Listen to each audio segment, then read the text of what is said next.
Welcome into another episode of Believe in Kentucky on the Believe Podcast Network. Be sure to like and subscribe. And got the YouTube channel, got Spotify, Apple Podcasts, wherever you get your podcasts. And Gershon from the Cat's Paws is here. Y'all continue to read his work. AG, man, it's March Madness time. How we doing? It is. Very, very excited to get down to Nashville tomorrow morning. It's just the best time of year, man. There's nothing like it, and hopefully we get to enjoy it a little longer than we have the last couple of years. It's been frustrating to go down to Nashville and return the next day, and wherever we're going to end up for the first weekend. It's been frustrating to pack a full bag and only use a third of it. So hopefully we get a longer run, but regardless, no matter how it shakes out, excited to be a part of it and excited to get it going. Absolutely. And we'll discuss some of that. We got another guest. If y'all remember last week, we had the voice Tom Leach in here. We got a former player in here. I tell them this every time I talk to him. When as far back as I can remember, my first memory of the Kentucky point guard was this guy right here, number 23, Indiana Mr. Basketball in 1982. Talking about none other than Roger Harden, 1985-86 All-SEC, drafted in the 5th round by the Lakers. Raj, how you doing, man? Hey, it's great to be here, and it's great to be on with you and Aaron, and it's an exciting time of the year, isn't it? This is what we all wait for, and so I'm excited. I always go into the tournament believing, right, as a fan. I feel like I'm a fan now. So yeah, it's exciting. And Aaron, I'm sure go down to the SEC tournament tomorrow. Get a little pep in your step. You can't wait for that alarm clock to go off. That's get exactly down there, right. Get courtside, get that coverage, feel all that energy in the arena, right? I'm happy for everybody and glad to talk with you guys. Yeah, glad to have you, man. Glad to have you. This season's over. You know, we finished with a blowout of LSU on senior night. Take it on the road to Missouri, ruin their senior night, and you hit Nashville with a little momentum, fellas, as we wait for Georgia and Oklahoma to see who we get tomorrow. Yeah, well, it's always nice to go into a tournament with a little bit of momentum. The Missouri win was fantastic, and it was convincing as well. And so LSU game was convincing. And I remember back when I was on staff with Coach Sutton, after I had a cup of coffee with the Lakers, you mentioned that, 123rd pick. Back then they had six or seven rounds. And in the 6th and 7th round, they'd pick people like Orlando Magic would pick like Mickey Mouse, right? But it was great. What a way to end it, right? I got to stay with him 6 weeks. But anyway, we would always go back whenever we would play an opponent, particularly in the tournament, and we would watch, at least break down their last 4 games. I'm not sure what protocol is today, but you always didn't want, you always paid a lot of attention, because when you're in a staff meeting, everybody gets out there like, hey, this is going to be a tough one. And when you got those teams with momentum late in the season, those are the scary ones. When they're playing well, you don't see them coming. And I think that our team this year has that potential. Despite our injuries, I think Coach has done a wonderful job. He's played in it. He understands momentum. I think the tournament is important. I really do. I think even if you don't win it, you want to get deep. You want to play well. If you get beat, you want to get beat in a heartbreaker. You want to hurt a little bit before you go into the tournament. Get that little heart wound before you go in. About like, I think what was it when Coach Pitino won his first one? Didn't we get beat by Mississippi State? I think in the championship game. As a player and a coach, I like a team that feels that hurt, what it feels like to lose that championship game, though it was an SEC tournament, but I still have a lot of respect for winning the SEC tournament. I'm proud that, I was on teams that won the SEC tournament. And so, hey, Can't wait till the ball bounces for the Cats, but enjoyed watching the team this year. I thought Coach did a wonderful job, and I think our fans are locked in. They should be, because I've got high hopes that we can make a deep run. I think if we can get to the Sweet 16, oh man, I think that would be big. It's been a while, right, since we've been there. Possibly get to that Elite Eight. Those Elite Eights, I had 2 heartbreaking losses in the Elite Eight. Overtime to Louisville. Got beat by LSU by 2. That was the 4th time we had to play, and we'd beat them 3 times. You never get over those. But those were heartbreakers. I mean, me and Kenny talk about. I came in with Kenny Walker as Aaron. You might not know. You were just. I'm a Knicks. I'm a New Yorker, so I grew up a Knicks fan. Okay, so. well, you were just a twinkle in your dad's eye anyway. Yeah, I was not born yet, but I know the history. No. I've gotten to know Kenny over the years, so I love him. So, but it was, we were just that close to being in 3 Final Fours, but went in '84. But so the tournament, it as a player, it has a whole new feel. Yeah. And I like our maturity that we have on the team and some of the experience, particularly at the point. So I'm looking forward to it. That's my opening comment. I don't want to be windy. I want to hear what you guys have. Yeah, no, I couldn't agree. All the answers. I couldn't. I could not agree more that I think the last 2 weeks, I guess they had the loss to Auburn sprinkled in, and that was not a pretty game. And Auburn's really, really good, and they were very much determined, given the fact they hadn't won in Rupp since the 80s. They had the SEC championship to win that day, to take it by themselves, I believe. So, Auburn got the best of Kentucky that day. Kentucky also coming off kind of an emotional roller coaster at Oklahoma, where you win in such a dramatic, crazy finish. Otega goes back and carries them down the stretch, but you also unfortunately lose Jackson Robinson for the season. Not only do you lose him for the season, but he goes down in his home state, and just so much that went on. And then you have to turn around and play the best team in the country less than 72 hours later. It kind of snowballed on them. But like you said there, they beat LSU convincingly, as they should have. I mean, LSU is not very good, but at the same time, Kentucky hadn't really had that kind of 40-minute just knockout, drag-out type game where they just absolutely took it to somebody. I mean, even South Carolina hung around early, made it a little interesting early in the second half.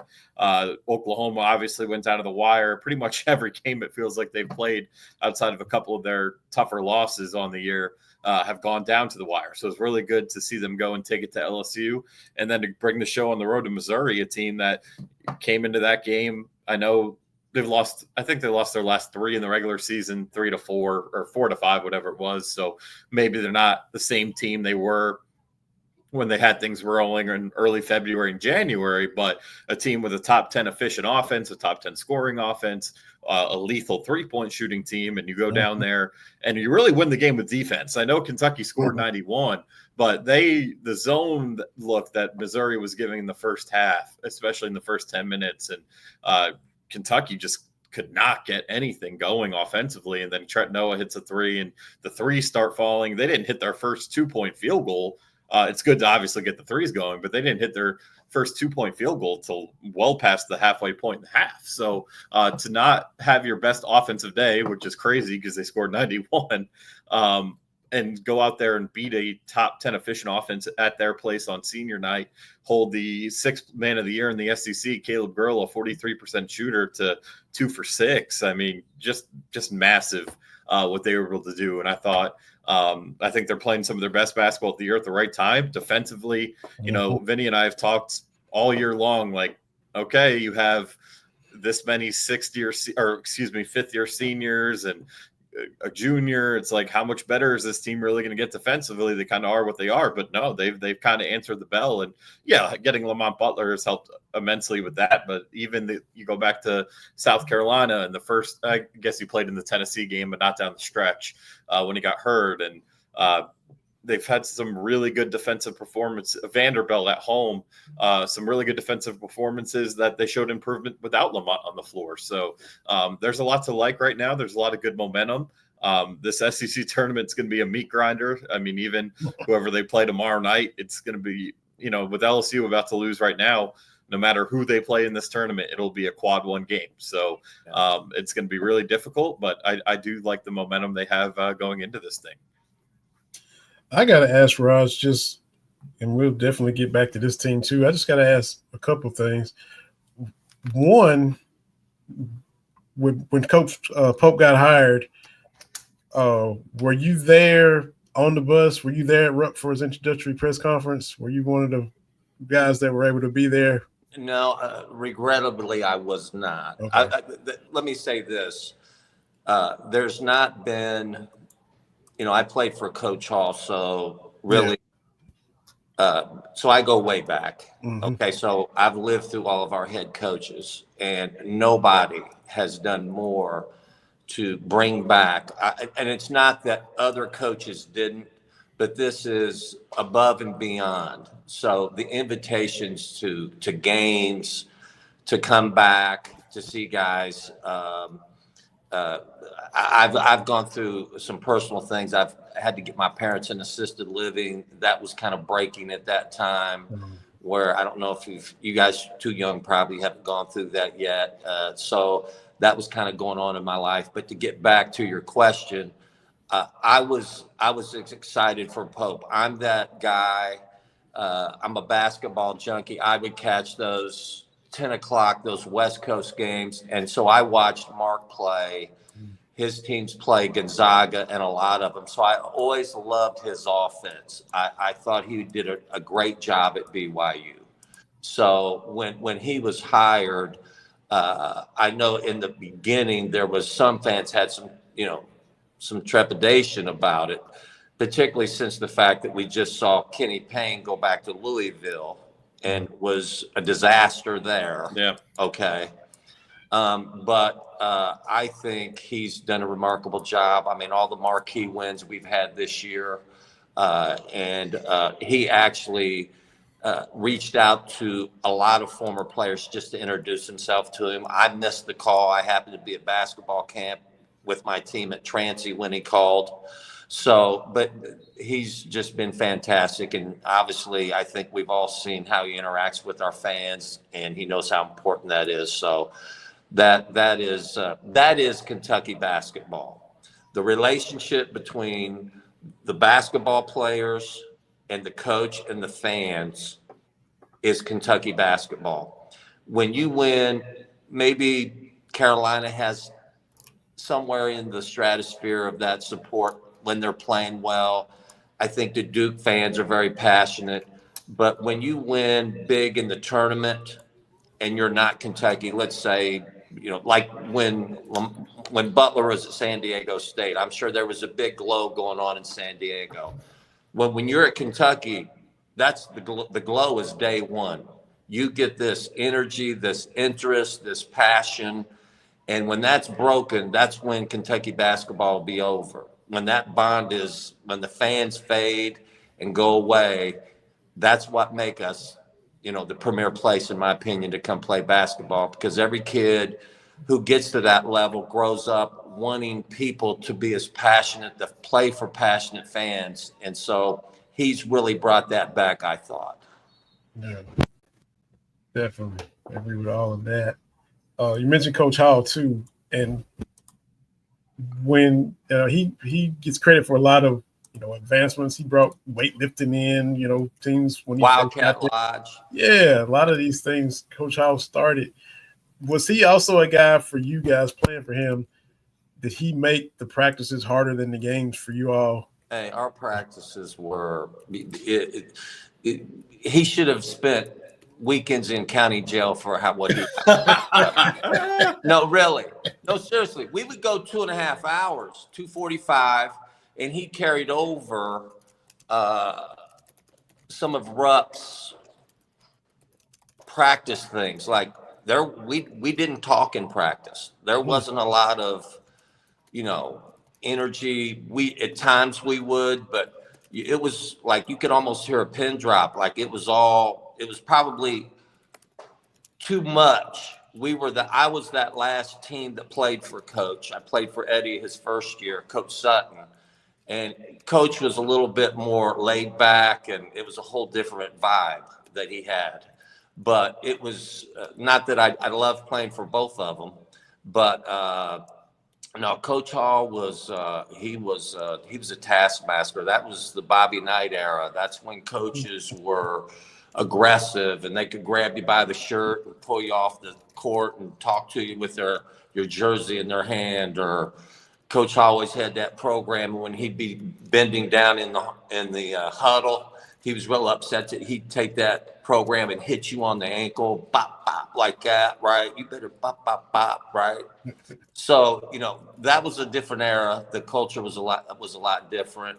But where the game's at today is a beautiful place. I think the interaction between the emphasis on a relationship that coaches put on a premium with all of their players, to get the best out of them, to take interest in a lot of the things that's going on in their life.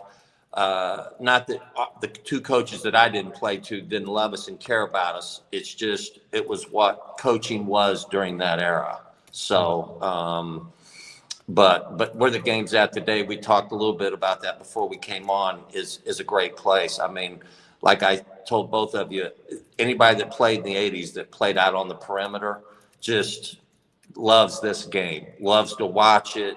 Obviously, you wish you could have played in it. I think it's a perimeter game now. If you can shoot the three, if you're big and you can shoot the three, I think it's more exciting. It's more creative. It allows guys to do what they can do. And so I've enjoyed watching this era of basketball. I'm thrilled about it.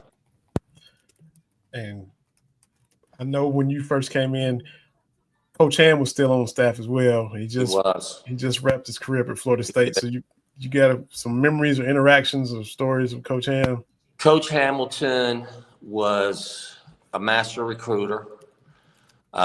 He was always the guy that if you were down, if Coach Hall was on you, he'd come over, to your room at Wildcat Lodge and get your mind in a different place and tell you, like, hey, if he didn't need you, or if he didn't think you could be good, he wouldn't be on you like he is, which did no good. But he said it anyway. But here's what I remember about Coach Hamilton, and still do. He recruited. I've lost 3 teammates, okay, who have passed. Charlie Hurt, Melvin Turpin, make it 4, Brett Barrett and Cedric Jenkins. Mm-hmm. He was at every one of those funerals. Mm. Every one of them. Now you think about that. That's been almost 40 years ago. These are guys that he recruited. And players will find out who their coaches are when they stop playing for them.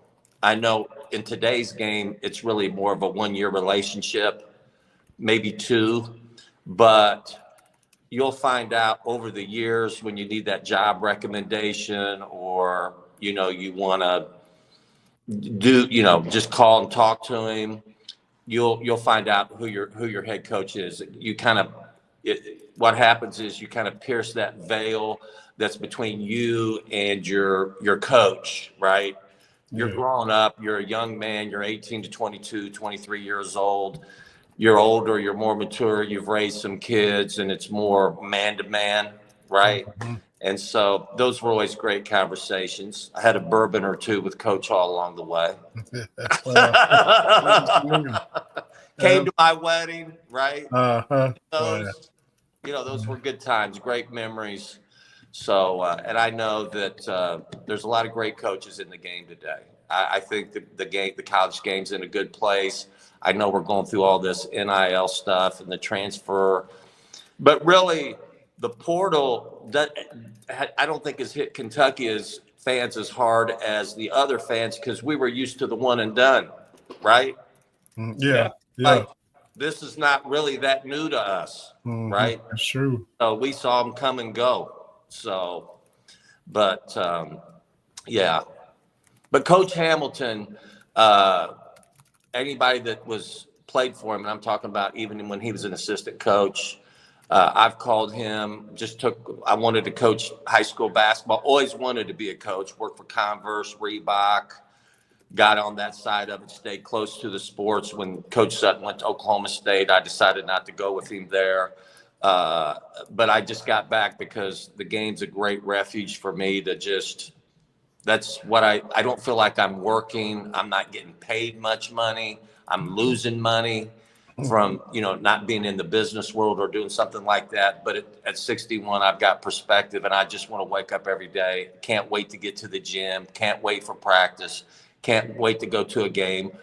And we're not that good. My kids, I was all freshman, sophomore. It doesn't matter to me. I feel lucky every time I walk onto the court that I'm coaching Carroll County basketball. But we're rising. We're coming up. And they're getting in the gym. We had an open gym right before I came on with you guys. And we're just 2 weeks after the season, right? So we're excited. And I love reliving that and letting,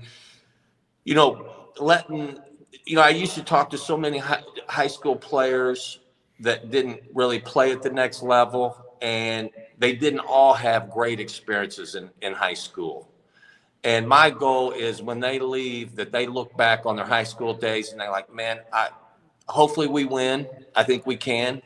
But they had a great time. They bonded. They played together. They played hard. We had fun off the court. We have a good locker room. And so that's all I'm trying to do is create some memories and be a part of them as they grow up. That's awesome, man. Aaron, if you got questions, jump in. Don't let me just be hogging everything. Yeah, man. That's awesome, man. That you're at Carroll County and just finished the season, and awesome. those sophomores are going to be juniors and seniors, and that experience, and then y'all will be something to deal with here in a year or two, right? There you go. I'll keep you all posted as the years go by. We'll do this. There we go. Pre-tournament every year. We can find out what we did, right? Yes, absolutely. But no, really, I don't know. The only, can I get back to Kentucky basketball real quick? I don't know. I haven't, years past, I haven't been on Twitter much the last 3 or 4 years. I used to be on there when I wasn't coaching more. I had more time. I could dive into the statistics. But as of late, turnovers, I think in the tournament, in any game, particularly in tournament play, as I perused our assist to turnover ratio as a team and individually. But as of late, I've started to see Brea be a little bit more aggressive going to the hole. I don't know if you guys, have you noticed? Yes, no question. And I feel very safe. I think in the tournament, you think about turnovers late in a game that might have led to a momentum swinging basket or something like that. I think, they've gone through so many rotations, and we've got 2 freshmen in there, Noah and Travis, and of course they're playing like typical freshmen. They're turning it over. You start looking at turnover to assist ratio. You always want to be somewhere close to 2 to 1. All the great teams that I played on we always hovered as a team around 10 or 11 turnovers a game. The ones that, made our deep runs, right? I think the least run we had was Sweet 16, and we were beat by the greatest St. John's team of all time to this point with Chris Mullen in the first game of the Sweet 16, and that was my junior year. But we were a team that year that caught fire, okay? And then, but I think our turnovers, hopefully we feel good because everybody's coming in and going out, and coach was monitoring minutes and stuff like that. So you can expect a few more turnovers. I know when Butler came back, we had a few like throwing it in out after a scored point, and they weren't going out of bounds. Just some of those things that you don't normally see, right? That's what I'm going to be looking for, how well we take care of the basketball. I think that's a concern for me. The only concern I have going into the tournament with this basketball team.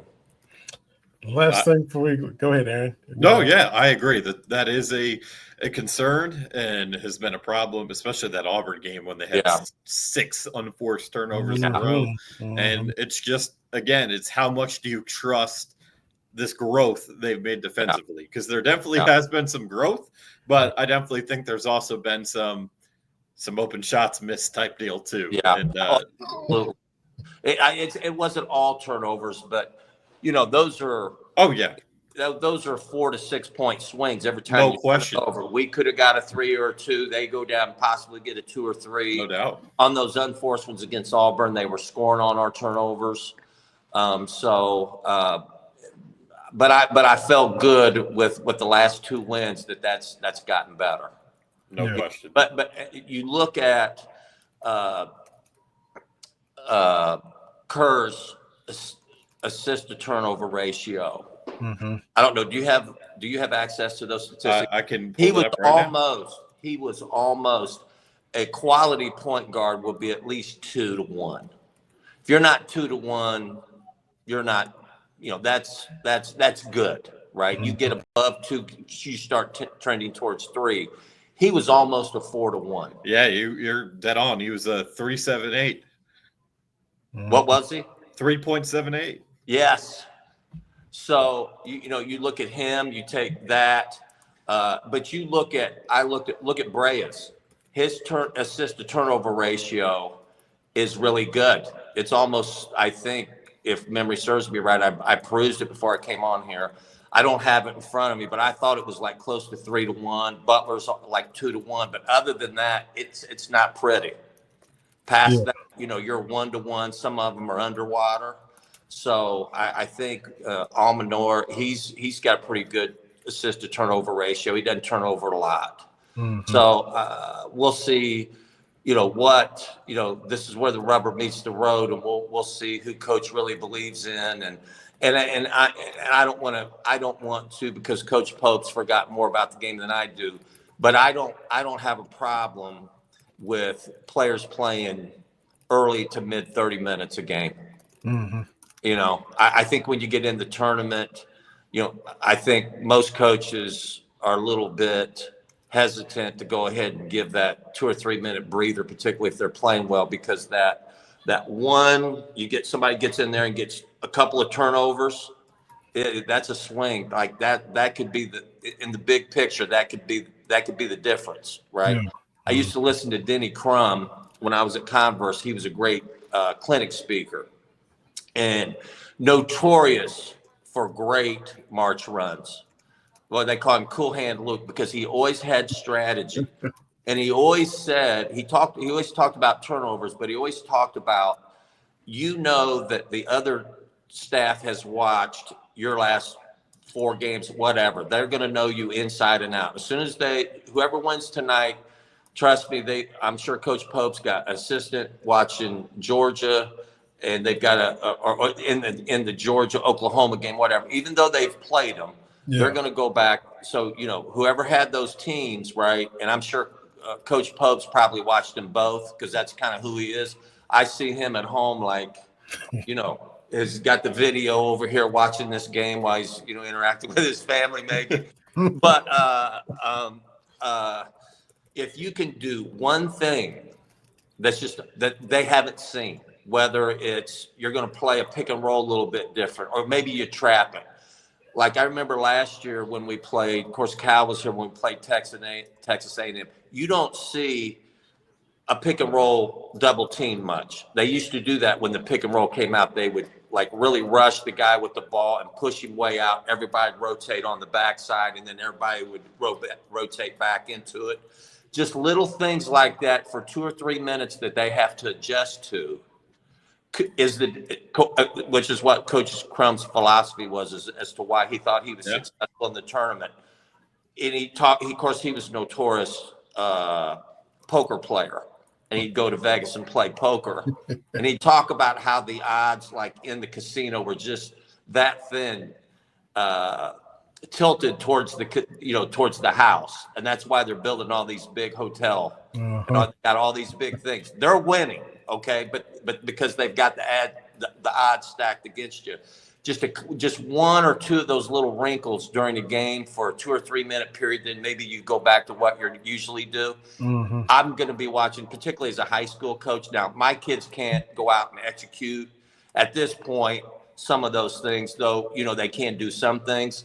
In a tournament, that coach is going to have to burn a timeout or two to adjust those little things. So I watch it from a coach's perspective. And as a fan, I'll be trying to see if there's any of those things that Coach Pope is going to pull out of his back pocket as well, or the other team. Mm-hmm. Yep. You mentioned Denny Crum in Louisville, so only right that we extend condolences to Junior Bridgeman. Yes. Passing away. Did you ever get to meet Junior or I cross did paths get with him? Junior Bridgeman. I've got to meet a lot of the Louisville guys, and they are first class people. And I was, of course, I played back during the Cold War era, right? When we wouldn't play them, and then I was in the first game of the first time when they beat us in overtime, and we won. I think it was 4 out of 6 when I was there. Every Kentucky guy knows what they did against Louisville. Trust me. And, but my father was the basketball coach at the University of Denver in the 70s, and his brother Sam Bridgeman played for my dad. Oh, so I wow. had a connection with Junior when I met him. Yeah. Man. What a life. What a story, right? Amazing. Yeah. And so it's I know my heart's heavy, but I know the Louisville fan base, they were so proud, not only what he did when he was there as a ball player, had a great pro career, but what he did in the community. He did an awful lot for the community in Louisville. That money didn't stay in his bank account. That was rolling out to help neighborhoods and causes and everything else. And just a first class person.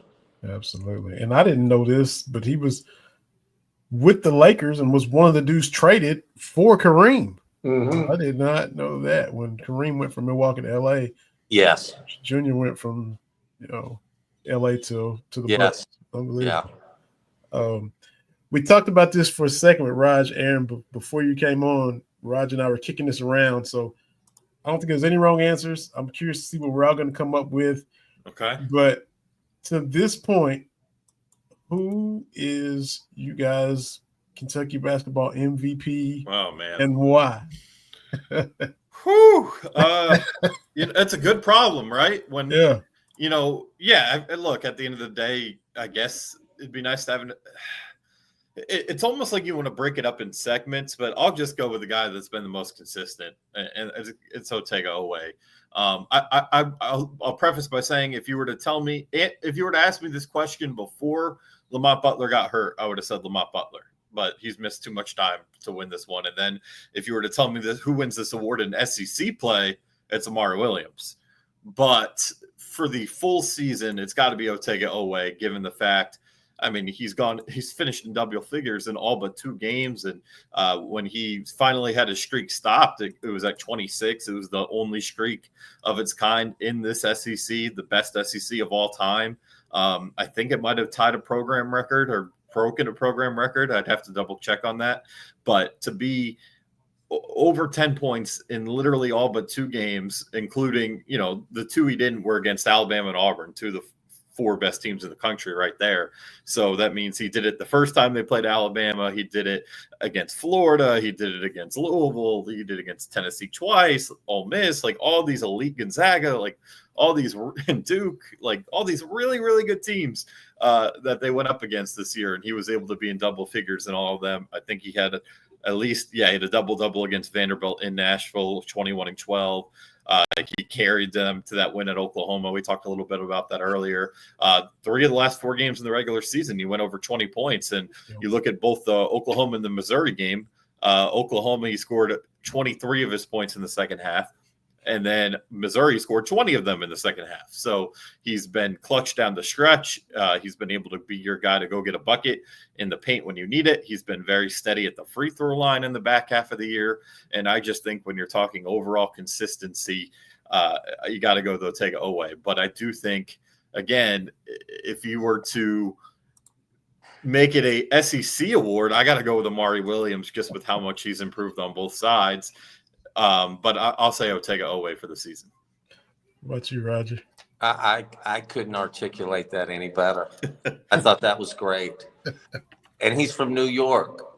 right? And Jersey, but close enough. He Jersey. Okay. All right. We'll take him. Okay. No, I couldn't agree with you more. I mean, just every little nuance of what he said. That's exactly how I thought about that. The fact that you have to think about it, Yeah. is kind of a problem for an opposing coach, because I think we got a lot of guys that can have big nights, right? I mean, have impact on the game. So, but I'd have to go with Alway as well. It's too bad that we had some of the injuries that we did. Of course, everybody's dealing with that. Many high-profile teams are dealing with that, but we've continued, I think Coach Pope's managed our injuries and getting through it and going on very well. But so I'd have to agree with Aaron on that as well. I think maybe just to be contrarian, just to make it different, because there's no wrong answer, and depends on what everybody's definition of MVP is. Is the best player on the best team? Is it, take this guy off and look what happens? So I'll just play you see what happened to us when Butler was out card. Yeah, that's fair. And so I will pick him for that reason. I mean, look, forget what you guys said. I mean, and I don't think any of us saw him doing all this coming in from Oklahoma and to just take in that role of being the most consistent guy. But if Butler doesn't get beat to death against A&M and is able to continue to play, the rotation isn't off, the roles aren't all in limbo for that extended period of time, and then you have to keep finding yourself roster-wise because guys are out of position and they got to adjust, and the minutes are changed because guys are out of position, and the coaching staff is trying to figure out how to all that. So if Butler is able to stay, I'll go with him just to play contrarian to you guys, and just imagine if he had been the head of the snake all year long. So. Well, let me say this: I think he has to be our MVP going forward to make a deep run. No question. Because I think you measure a player, his greatness is measured by how well does he make, how good does he make everybody else? And he's the only one between Oweh and Williams. They do great things, but the point guard has the ability to make, great players make everybody else around them better. And I think if I'll be watching his mindset, I love the point guards. De'Aaron Fox is my all-time favorite point guard in Kentucky. But I think he needs to try to get everybody going first before he gets going. Okay. I know he had that. What game did he have 30? He had a big night one night. Who was it? Louisville. Okay, was it Louisville? Okay. Mm-hmm. So he has the ability to take the game over just like Oweh in scoring. But I think he needs to get everybody going and then start getting his. I think if he comes out early, I think point guards who have the ability to score. I didn't have the ability to score like that when I was in college, okay? But I did get everybody going. Okay, that's what I did. And then when I got the open shot, I had to shoot a high percentage and low turnovers, high assist ratio. So I'm looking to see what his almost 500 career assists. I meant to put that in the intro. Thank you so much. Yes.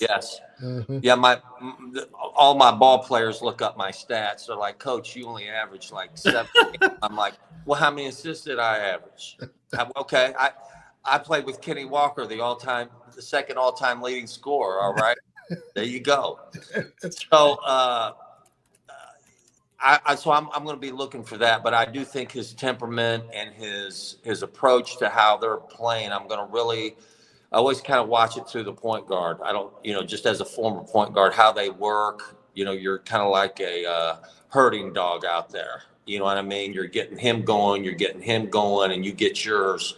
So I'll be interested to see how that goes. So, but I think this team, I really do. I think we could get a deep run out of this team. I really do. They seem to show up. minus like say the Auburn game and a few others, it's those mid-major teams that scare me because we haven't played well against those teams that we're supposed to go ahead and take care of business with. So we'll just hope for the best, man. But I'm believing for the best. I think it's going to happen. Absolutely. And I kept you a little bit longer than I said I would. So you're good for that, Roger. I don't. Hey, I'm in Carroll County. I'm in Carrollton, Kentucky, man. There's the restaurants will be closed if I want anything, right? And by the way, as a high school coach, every year, this is my third year here, right? I've only coached 8 years. I've put on every season I put on about 14 or 15 pounds, which I have. I'm bloated right now, right? Because I eat, right? That's all I do is eat. And the high school coaches, if there's any high school coaches out there, you eat bad because you got to stop at McDonald's. You have your pregame meal right after school. It'll be pizza, okay? Or it'll be, we've got some really nice little mom and pops that, give us stuff. It'll be chicken, fried food, fries, all that, right? Which I just indulge in. So I'm a little bloated right now. And congratulations to Pope. He's all slim and he's got, you know what I mean? I mean, it's crazy. But he's still young. It's going to catch up to him. His metabolism will catch up to him. Even in the media, you do the He's same gonna end thing. up looking like Bob Huggins. You just don't want to end up looking like Huggins, right? Where you got to wear that That's right.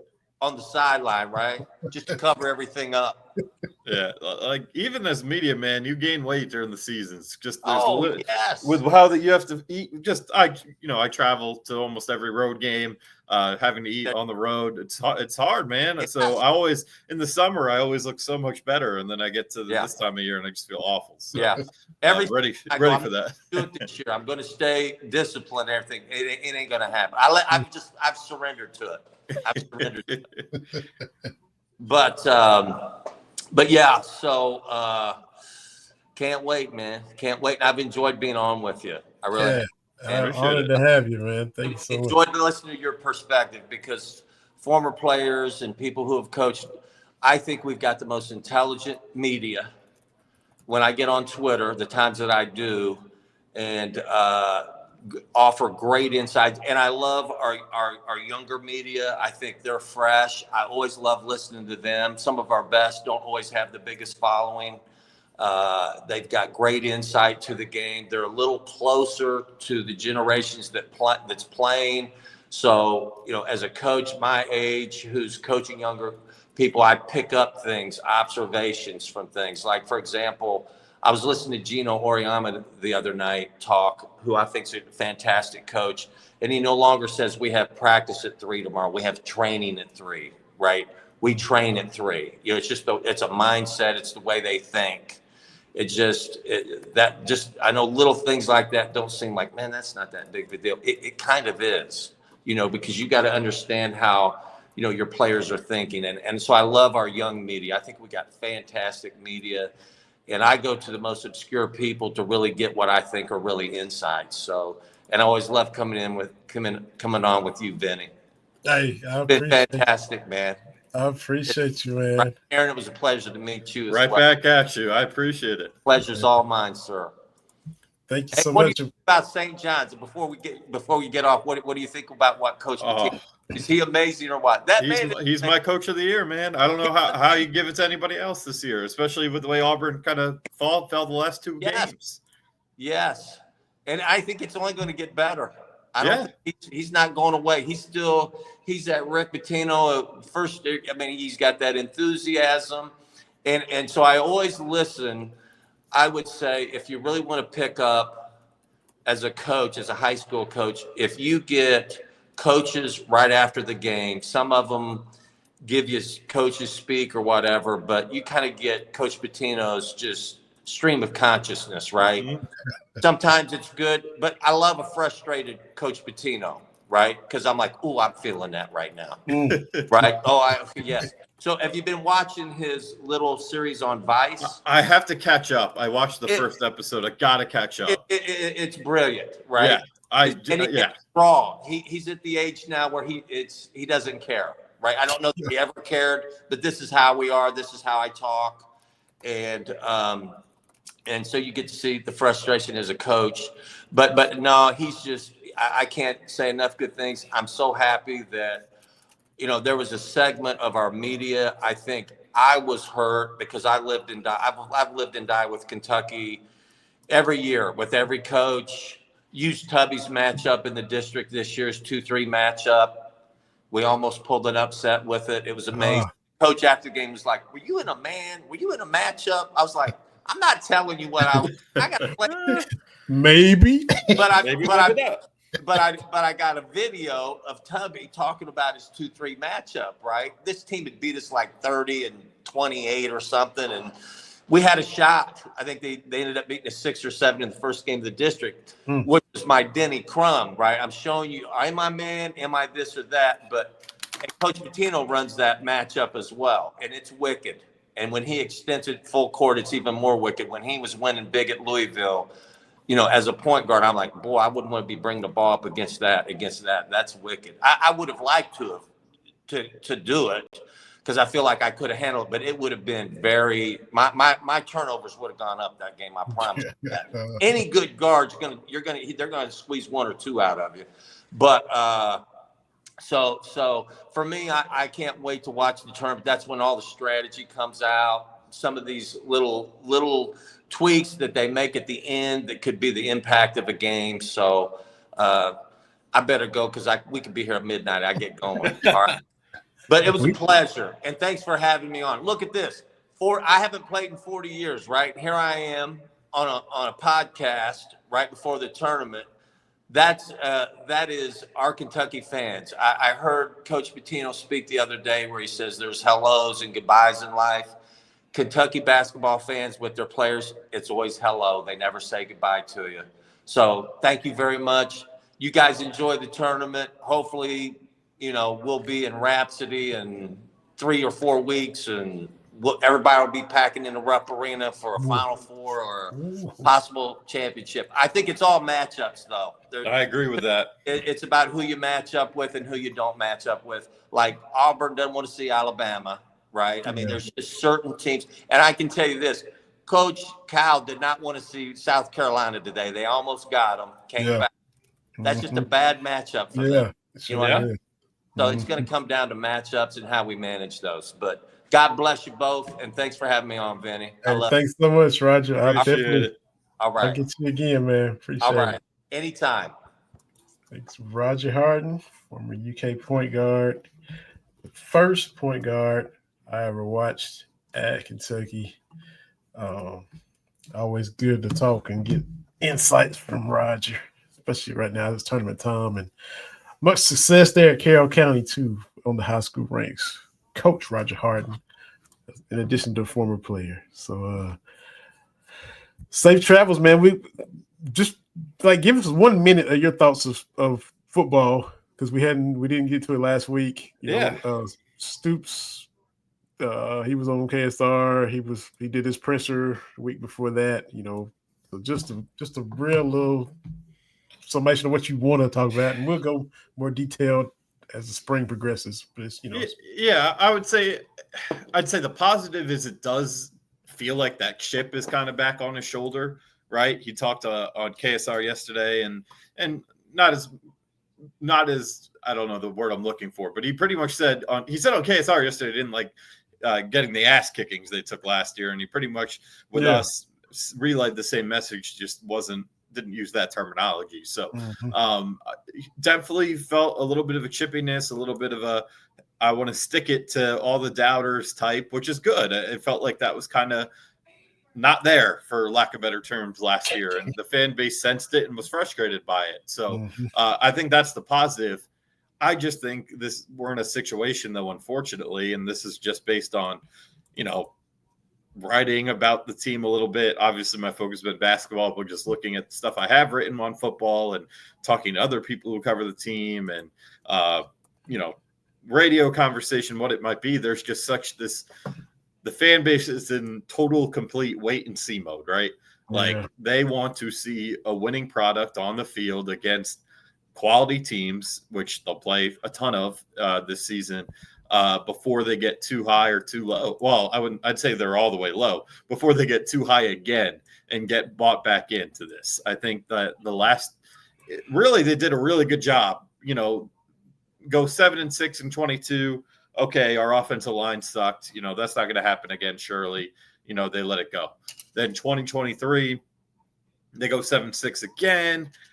Okay, just didn't work out this year. At least we get to build off another year with Liam Cohen, blah, blah, blah. All right. Then, Liam leaves, and there's still some excitement generated about going into last year, especially, I know it was a shortened game, but you shut out Southern Miss week 1. Yeah. You're really excited about the transfer portal additions in that shortened game.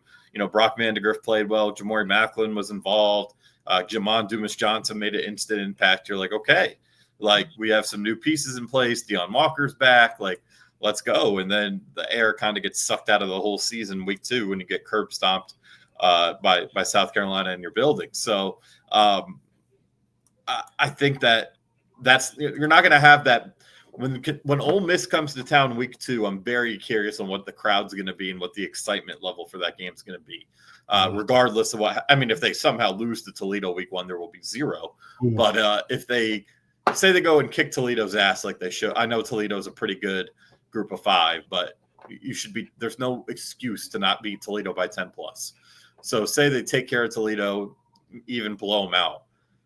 What's that excitement like week 2 when Ole Miss comes here? That's what I'm very curious.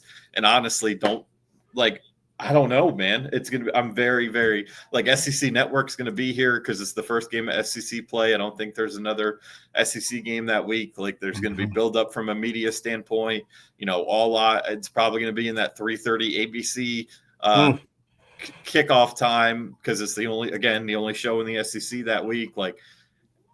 Very, very, not very similar, literally the same situation, just a different opponent as last year. And now, you bring in Ole Miss Ole Miss is probably going to take a step back or 2 this year. I just think, you don't lose a superstar quarterback and not, but, Ole Miss is going to be probably a ranked opponent, a team with playoff, at least aspirations, if not expectations, unlike South Carolina, where it was okay, we should beat South Carolina. And obviously South Carolina went on to prove they were a much better team than Kentucky last year, no doubt about it. But to me, it's I just can't wait to see what it's like week 2. What is the mood of this fan base? I already have my ideas on what the mood of this fan base is. I'm sure there's a lot of people nodding their heads that are listening to this, but I want to see what it's like week 2 when Ole Miss comes to town. What is that crowd like? What is the social media crowd saying?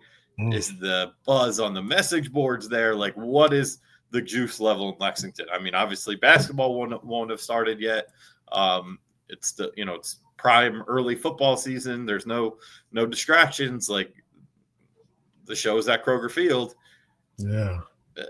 Very curious, but I will say, encouraged by what I've heard from Mark Stoops' attitude perspective, like what the players, a couple of them had to say today. Jamori Macklin, Troy Stiello, the new receiver from Clemson, Cutter Boley, good stuff, but there's not going to be much. We'll go even earlier. I can't wait to see whether it's what you brought the boys to last year, if it's that type of spring game, if it's a real spring game, if it's just an open practice. What are the crowds going to be like for that? Yeah. That to me will kind of sum up where the fan base is at. So we shall see, but some encouraging stuff. I'm not going to be completely down on it, but we'll see. It's just a lot of wait and see. And let me just say, Deion Walker, my bad, because I was he played through it. Yeah. Yeah, I think we had Van House on here. You and I talked about it. Just he wasn't the same guy. And now that explains a lot, obviously. Yes. We see Andrew Carr and how he was struggling with a back. Oof. Now you're a D tackle, and you're a 6'7", 340 D tackle. And, going up against these old linemen from Auburn and Georgia and Ole Miss, and you have a bad back. So I was critical the way we didn't pursue, I can't even remember the Louisville quarterback and how it was like it looked like we're jogging. Show, yeah. Like, yeah. Now, okay. So yeah, you got to give him credit for even being and he made it sound like I wasn't at the pro day, but he made it. I did get a chance to listen to the interview, and he made it sound like if I guess Max Harrison was back, but if some of the other guys on defense hadn't gotten hurt, that he probably would have sat out. But he felt like given, hey, Max is in and out, Keyshawn Silver was in and out, Khalil Saunders, go down the freaking list with that. De'Aaron Jackson had a season-ending injury. Just go down the list with the defense. Like he made it sound if those guys were healthy, he would have been out.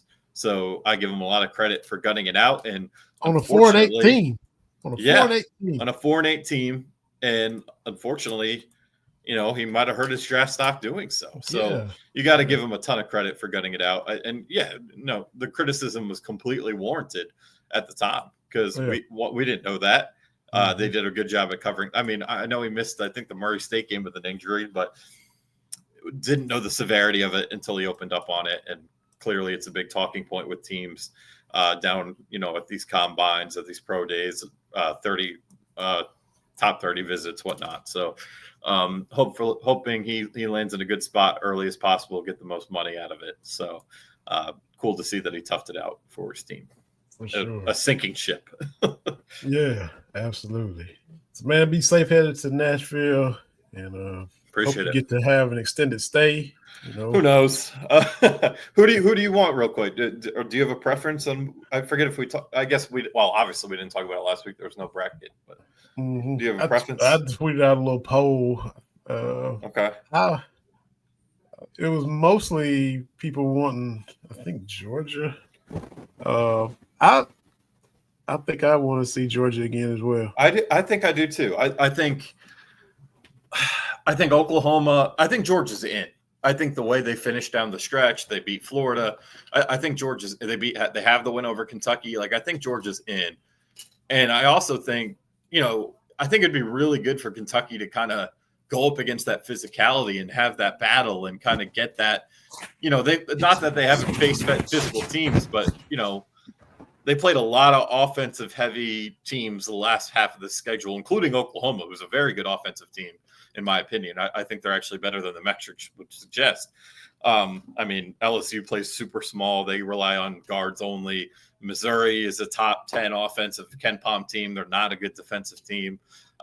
Even Auburn, their strength is obvious. They're not a bad defense, but they're definitely a wagon on offense, and they take a lot of pride more so on that side of the ball. So they haven't really played against one of these defensive first, want to just muck it up type teams since probably Tennessee. Like the back half of the schedule has just been more offensive oriented. They haven't played the Mississippi States, the Georgia. Those were all early in the schedule. So I think back. Yeah. So that's right. So I think.